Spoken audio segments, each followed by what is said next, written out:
ધોરણ 2 ની અંદર ગણિત સંપુટમાં ત્રીજો એકમ છે પેટર્ન.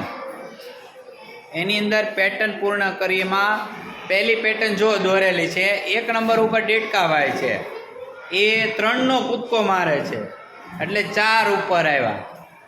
4 પછી પાછો 3નો કૂદકો મારે એટલે 7 ઉપર આવ્યા. બરોબર. તો હવે 7 થી ડેટકાભાઈ કૂદકો મારે તો કયા અંક ઉપર આવશે? 10 ઉપર. Very good. પછી 10 થી કૂદકો મારે તો ઓકે, વેરી ગુડ. 13 થી પછી પાછો કૂદકો 3નો મારશે 16. 16 પછી 3નો કૂદકો 19. હા, બરોબર છે. તો એ અંક તમારે અહીંયા લખવાના છે. 1 4 7 પછી 10 પછી 13 પછી 16 અને 19.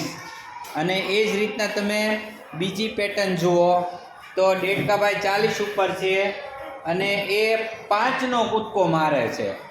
40 ને પછી 5 કૂદકા મારે એટલે 45. પછી પાછો 5નો કૂદકો મારે એટલે 50. તો 50 પછી પાછો કૂદકો મારશે તો કયા અંક આવશે? 55. Very good. પછી 60. 60 પછી નો 70 નો આવે, 5નો કૂદકો જ મારે છે. આ તમારે અહીંયા 60 આવ્યા પછી અહીંયા કૂદકો મારે 65. Very good. 65 પછી અહીંયાથી પાછો કૂદકો મારે એટલે 70 આવશે. અને હવે છેલ્લો કૂદકો મારશે તો કયા અંક આવશે? 70 પછી 5નો કૂદકો મારે 75 આવશે. કેટલા આવશે? તો એ અંક તમારે લખવાના છે.